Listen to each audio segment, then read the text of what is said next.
पिलामानंको tiffin रे आमे कौन देबा यह सब माँ मानकर गोटे मेजर प्रोब्लेम। तो मु आपण मानक पे आनी गोटे कम्प्लीटली अलग प्रकार इडली जहाँ आम पिला माने चटापट खाईदेवे। यह अति सहज मात्र 3टी जिनस तैयारी। यह को आमे सांबर चटनी किंबा मटर तरकारी सांगरे टिफिन ने पैक करनेबा। एही इडली आमे बळी पड़िथिबा छेना पानी रे तैयारी करिबा जहा को आमे प्राय फोपाड़ी देउ। एही छेना पानी इम्यूनिटी एवं स्ट्रेंथ बढ़ाइबा पई सहायता करे। एहा संगरे मेटाबॉलिक रेट को बढ़ाई वेट लॉस रे हेल्प करे एवं ब्लड शुगर लेवल को मध्य कंट्रोल करे। Friends, welcome to Natalie's cook house. छेना पानी इडली तैयारी करिबा पई गोटे मिक्सिंग बाउल रे मु एठी 2 कप सुजी नै छी। 2 कप सुजी पई मु नै छी 2.5 कप छेना पानी।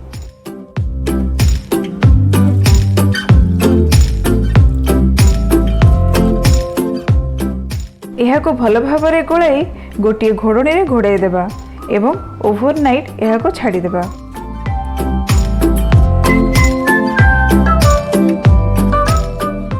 परदिन सकाळे आमे एही बैटर को एमिति गोटे जाली रे 2 ରୁ 3 मिनिट पई भलरे घांटी देबा।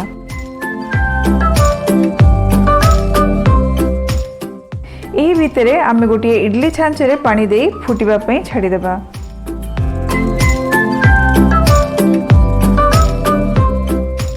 एबे एथिरे पकाइबा स्वाद अनुसार लुण एवं आउ थरे गोटे मिनिट पई घांटी देबा।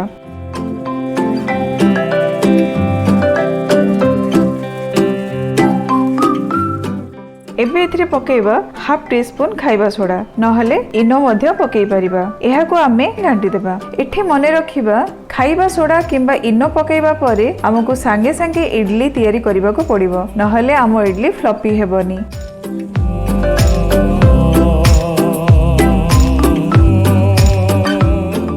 एई देखंतु किपरि एही बैटर रे एयर बबल्स आसीबा स्टार्ट हे गलानी। आम बैटर पूरा रेडी अछि।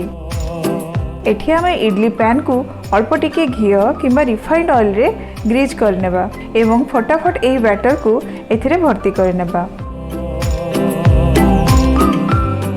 गोटिए गोटिए खोप पई गोटिए गोटिए डंके इडली बैटर आमे एथिरे भर्ती करनेबा। आमर स्टीमर रे पानी भल भाव रे फुटी आसिलानी। आमे एबे एथिरे इडली पैन को रखि देबा एवं एहा को घोड़ाई मीडियम सिम रे 12 ରୁ 15 मिनिट पई कुक करिबा।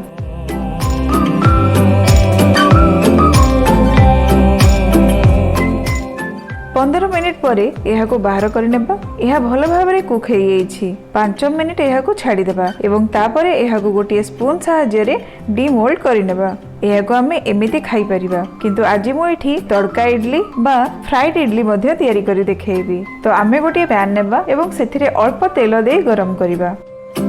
तेल गरम हेबा परे आमे एथिरे 2टा सुखिला लंका को खंड करी पके देबा। एबे एथिरे 1 टेबलस्पून सोरिष बा मस्टर्ड सीड्स पके देबा।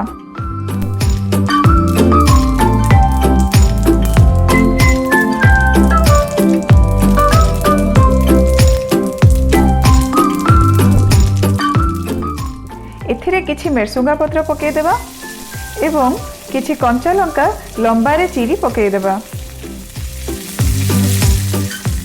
कंचा लंका एठी ऑप्शनल अछि। आपण चाहिले लंका को स्किप करि परिबे। एहा को एपट सपट करी भल भाव रे भाजी नेबा।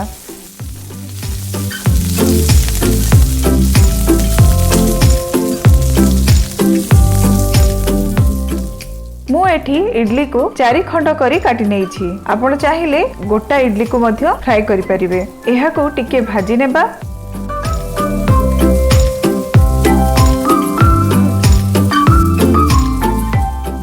एथिरे किछि लुण पकेइ नेबा।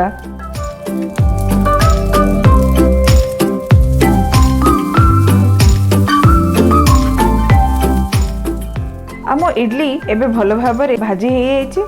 एथिरे हल्का हल्का गोल्डन कलर आसी गलानी। मु एबे एहा को बाहर करि नेबी किंतु आपण चाहिले आउ टिके रोस्ट मध्य करि परिबे। एथिरे अल्प कटा धनिया पत्र पकाई भल भाव रे गोळाई नेबा।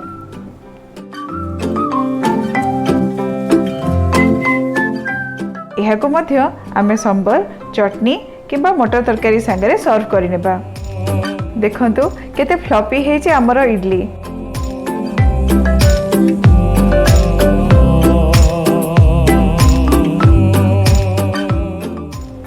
ଏହାକୁ ଆମେ ମଟର ତରକାରୀ ସାଙ୍ଗରେ ବି ଖାଇପାରିବା। ଏବଂ ମୁଁ ଏଠି ରସଗୋଲା ସାଙ୍ଗରେ ଚିନି ଶିରା ଟିକେ ବି ନେଇଛି। ଏହାକୁ ଚିନି ଶିରାରେ ବୁଡ଼େଇକି ମଧ୍ୟ ଆପଣ ଖାଇପାରନ୍ତି, ବହୁତ ଭଲ ଲାଗେ। ବିନା ବିରି ଚାଉଳରେ କେବଳ ସୁଜି ଏବଂ ଛେନା ପାଣିରେ ତିଆରି କରନ୍ତୁ ଏହିଭଳି ଛେନାପାଣି ଇଡଲି ଏବଂ ଫ୍ରାଇଡ୍ ଇଡଲି। ଆଶା କରୁଛି ଆପଣମାନଙ୍କୁ ଏହି ନୂଆ ରେସିପିଟି ବହୁତ ଭଲ ଲାଗିଥିବ। ରହୁଛି, ଧନ୍ୟବାଦ।